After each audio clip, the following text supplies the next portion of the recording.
வணக்கம் அன்பு நெஞ்சங்களே. இன்று 21ஆம் தேதி புதன்கிழமை. நாளேடுகள் என்ற நிகழ்ச்சியில் உங்களை சந்திப்பதில் பெருமகிழ்ச்சி அடைகின்றோம். பலவை போன்று குரல் தரும் சிந்தனை. நாம் தருகின்ற குரல்: சொற்கோட்டம் இல்லது செப்பம் ஒரு தலையா, உட்கோட்டம் இன்மை பரின். சொற்கோட்டம் இல்லது செப்பம் ஒரு தலையா, உட்கோட்டம் இன்மை பரின் என்பது குரல். மனம் ஓரஞ்சாராமல் சமமாக நிற்குமானால் சொல்லிலும் அநீதி பிறக்காது, அதுவே நீதியாக இருக்கும் என்பது இந்த குறளுக்கு பொருளாக சொல்லப்பட்டிருக்கின்றது. இனி பத்திரிகைகளை பார்ப்பதற்கு முன் பத்திரிகைகளில் வந்திருக்கின்ற செய்திகளின் சுருக்கம்.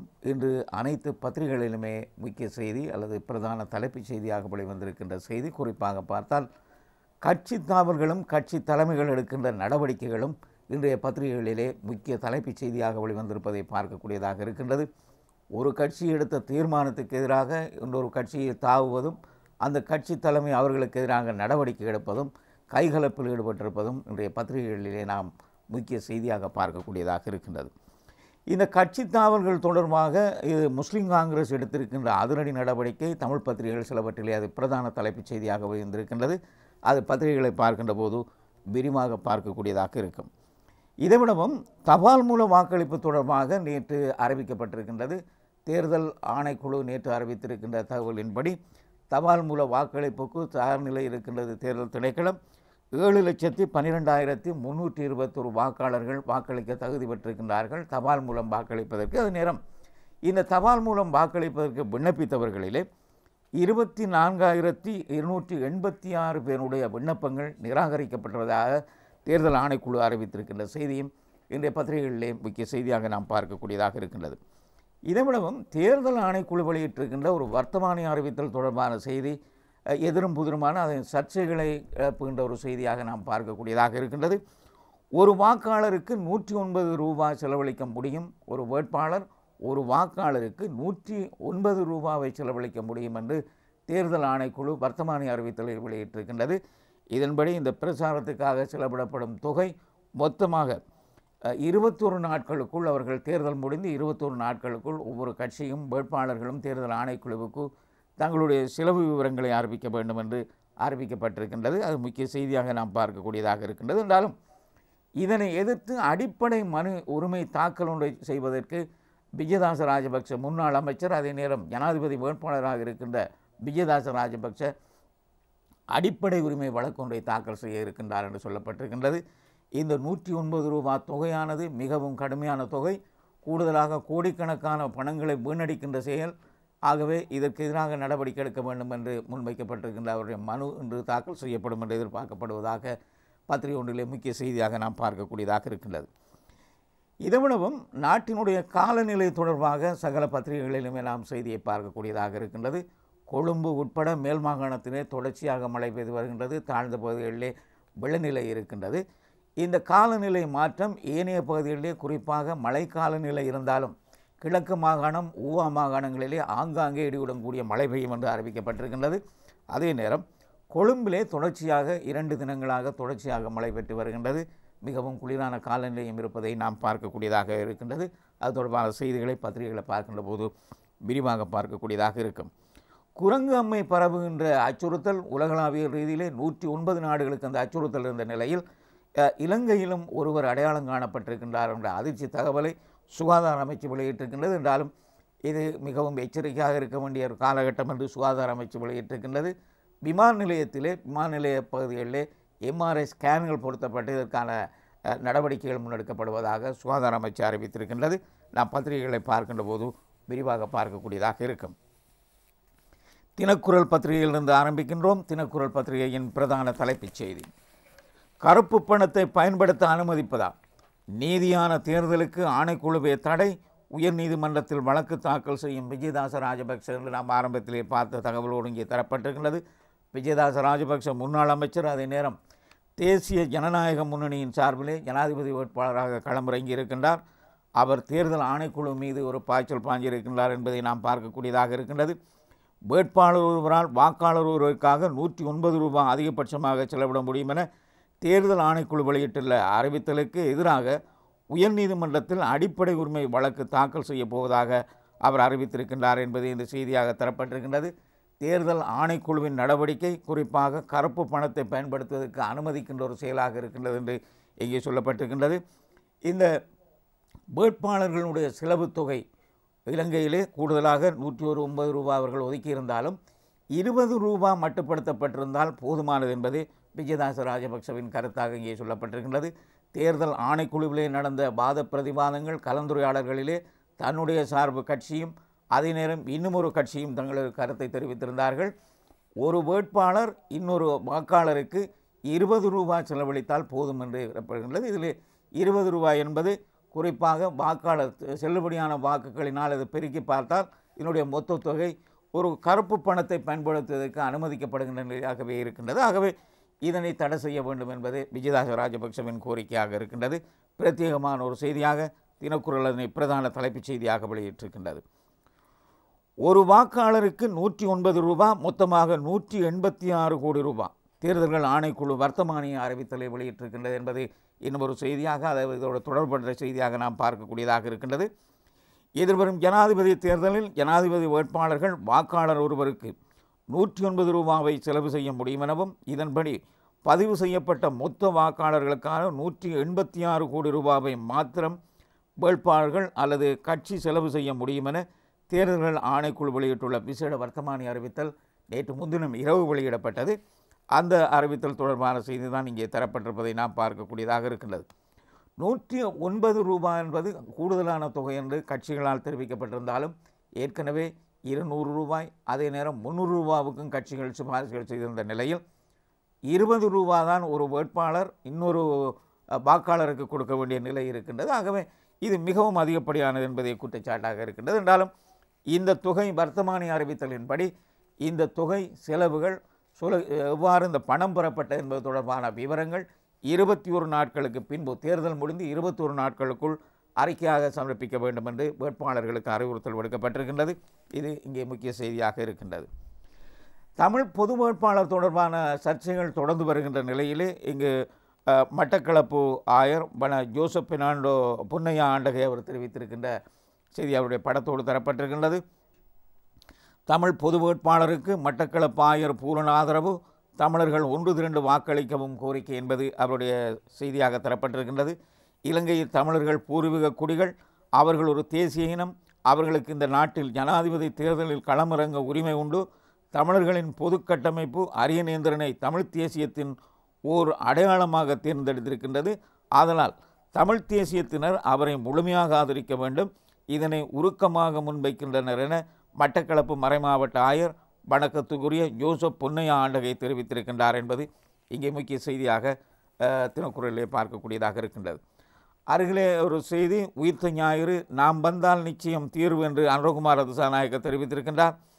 உயிர்த்த ஞாயிறு தாக்குதலால் பாதிக்கப்பட்டவர்களுக்கு தமது அரசாங்கத்தில் நியாயத்தை பெற்றுக் கொடுக்க நடவடிக்கை எடுப்போம் என்று தேசிய மக்கள் சக்தியின் ஜனாதிபதி வேட்பாளரான அனுரகுமார திசாநாயக்க தெரிவித்திருக்கின்றார். தங்களுடைய கட்சி பிரகடனம், கட்சியினுடைய தேர்தல் விஞ்ஞாபனம் வெளியிடப்படும் என்று அவர் தெரிவித்திருக்கின்ற அதே நேரம் வரி விதிப்பு தொடர்பாகவும் சில சலுகைகள் சில நிவாரணங்கள் வழங்குவதற்கு தீர்மானிக்கப்பட்டிருப்பதாக அவர் தெரிவித்திருக்கின்ற செய்தி தமிழ் பத்திரிகையிலே முக்கிய செய்தியாக நாம் பார்க்கக்கூடியதாக இருக்கின்றது. வீரகேசரி பத்திரிகையை பார்ப்போம். வீரகேசரி பத்திரிகையின் பிரதான தலைப்புச் செய்தி, கட்சி தாவல்களும் கட்சி தலைமைகளும் எடுக்கின்ற நடவடிக்கை தொடர்பாக சொல்லப்பட்டிருக்கின்ற செய்தி தான் தமிழ் பத்திரிகைகள் சிலவற்றிலே முக்கிய செய்தியாக இருக்கின்றது.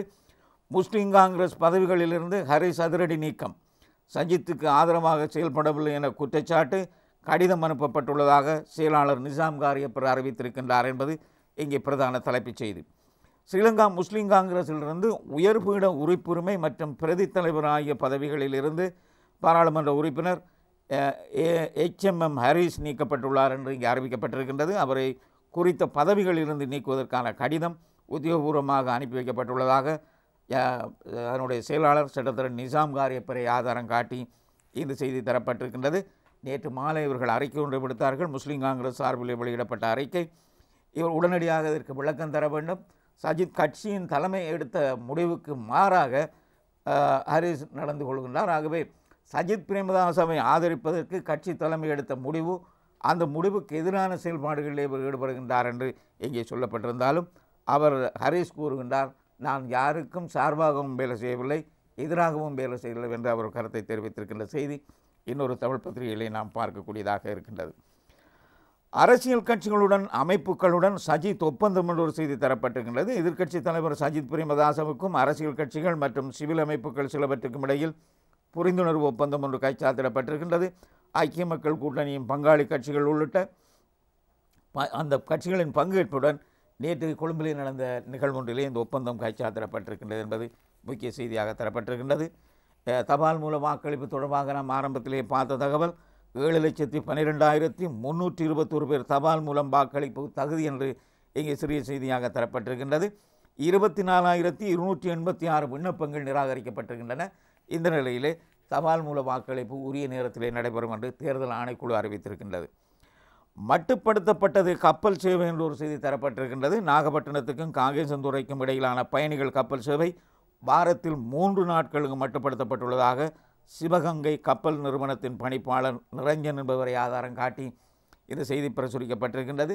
இதற்கான காரணம் போதிய பயணிகள் இல்லாத காரணமாக இருக்கின்றது என்று அவர் சுட்டிக்காட்டிய போதும் போதிய அளவிலான முன்பதிவு இல்லாமை காரணமாக இந்த தீர்மானம் எடுக்கப்பட்டிருப்பதாக வீரகேசரி அதனை முன்பக்க செய்தியாக வெளியிட்டிருக்கின்றது. தமிழன் பத்திரிகையை பார்ப்போம். தமிழன் பத்திரிகையின் பிரதான தலைப்புச் செய்தியும் நாம் ஏற்கனவே பார்த்த செய்தி தான் தரப்பட்டிருக்கின்றது. முஸ்லீம் காங்கிரஸின் பதவிகளிலிருந்து ஹரீஸ் எம்பி இடைநிறுத்தம், கட்சித் தலைவர் ஹக்கீம் அதிரடி தீர்மானம் என்பதே இங்கே பிரதான தலைப்புச் செய்தி. வீரகேசரியில் சொல்லப்பட்ட அதே விவரங்களும் இங்கே முழுமையாக இருக்கின்றது. சிறப்பு தலையங்கூடப்பட்டிருக்கின்ற 2 செய்திகள் நாம் இந்த தேர்தல் ஆணைக்குழுவினுடைய வர்த்தமானி அறிவித்தல் தொடர்பான செய்தி இங்கும் பிரசுரிக்கப்பட்டிருக்கின்றது. வாக்காளர் ஒருவருக்கு அதிகபட்சம் 109 ரூபா தேர்தல் செலவின எல்லையை அறிவித்தது தேர்தல் ஆணைக்குழு என்று இந்த செய்தி தரப்பட்டிருக்கின்றது. நேற்று முன்தினம் இரவு வெளியிடப்பட்ட விசேட வர்த்தமானி அறிவித்தலின்படி ஒரு வாக்காளருக்கு ஒரு வேட்பாளர் செலவிட வேண்டிய தொகை 109 ரூபா என்று மட்டுப்படுத்தப்பட்டிருக்கின்றது. தேர்தல் ஆணைக்குழு இதனை அறிவித்திருக்கின்றது. என்றாலும் தேர்தல் ஆணைக்குழுவில் நடந்த கூட்டத்திலே நாம் ஆரம்பத்திலே பார்த்தது போல சில கட்சிகள் 20 ரூபா மட்டுப்படுத்தினால் போதும் என்று அறிவிக்கப்பட்ட நிலையில் தேர்தல் ஆணைக்குழுவின் நடவடிக்கை மோசமான நடவடிக்கையாக இருக்கின்றது என்று சில கட்சிகள் குற்றம் சாட்டி இருக்கின்றன. அருகிலே ஒரு செய்தி, குரங்கம்மை நோய் பரவும் அபாயம், சுகாதார மேம்பாட்டு பணியகம் எச்சரிக்கை என்ற ஒரு செய்தி இங்கே படத்தோடு நாம் பார்க்கக்கூடியதாக இருக்கின்றது. உலகளாவிய ரீதியிலே பெரும் அச்சுறுத்தலை ஏற்படுத்தி வருவதாக இந்த குரங்கம்மை நோய் பரவி வருவதாக உலக சுகாதார ஸ்தாபனம் அறிவித்திருந்தது.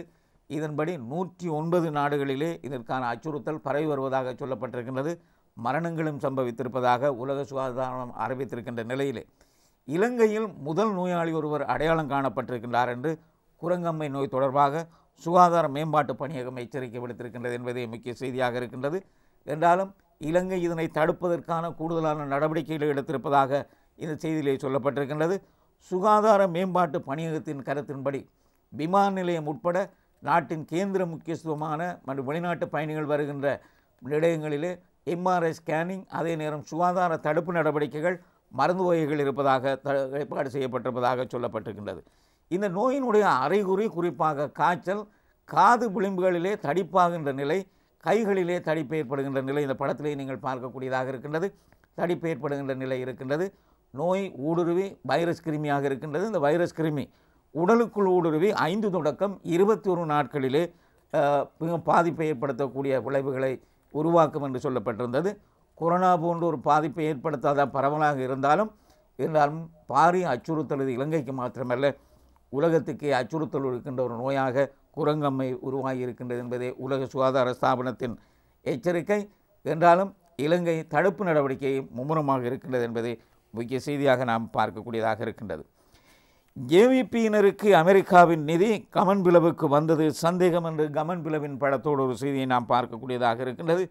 ஜேவிபி கடுமையான செலவழிப்புகளே, அதாவது தேசிய மக்கள் சக்தி தேர்தலிலே கடுமையாக நிதி செலவுகளை செய்து வருகின்றது. இவர்களுக்கு எவ்வாறு நிதி வந்தது என்பது பல கட்சித் தலைவர்களுக்குள் சந்தேகம் ஏற்பட்ட நிலையிலே உதயகமன் பில் ஒரு கருத்தை தெரிவிக்கின்றார்.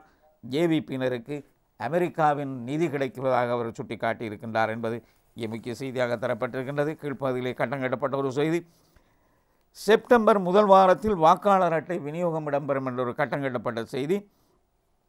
உத்தியோகபூர்வ வாக்காளர் அட்டைகளை விநியோகிக்கும் பணிகள் எதிர்வரும் செப்டம்பர் மாதத்தின் முதல் வாரத்தில் ஆரம்பிக்கப்படும் என்று வாக்காளர் அட்டை மற்றும் வாக்குச்சீட்டுகளை அச்சிடும் பணிகளை அரசாங்க அச்சகம் முன்னெடுத்து வருவதாகவும் தேர்தல் ஆணைக்குழு தலைவர் ரத்நாயக்கவை ஆதாரம் காட்டி இந்த செய்தி பிரசுரிக்கப்பட்டிருக்கின்றது. தேர்தல் செயலகத்திலே நேற்று செவ்வாய்க்கிழமை இடம்பெற்ற ஊடகங்களாளர் சந்திப்பில் இந்த கருத்து தெரிவிக்கப்பட்டிருக்கின்றது. வாக்குச்சீட்டுகளை அச்சிடும் பணிகளை அரசாங்க அச்சக திணைக்களம் முன்னெடுத்து வருகின்றது. அன்னளவாக குறிப்பாக 27 அங்குலத்திலே வாக்குச்சீட்டு அச்சிடப்படுவதற்கான ஏற்பாடுகள் செய்யப்பட்டிருப்பதாக இந்த செய்தியில் சொல்லப்பட்டிருக்கின்றது. சிங்கள பத்திரிகை ஒன்றை பார்க்கின்ற போது அந்த வாக்குச்சீட்டின் மாதிரி வடிவத்தோடு நாம் பார்க்கக்கூடியதாக இருக்கும். தினகரன் பத்திரிகையை பார்ப்போம். தினகரன் பத்திரிகையின் பிரதான தலைப்புச் செய்தி, ஜனாதிபதி ரணிலை ஆதரிக்கும் SLPP எம்பிக்களின் புதிய கட்சி. கொழும்பில் நேற்று விசேட கலந்துரையாடல்.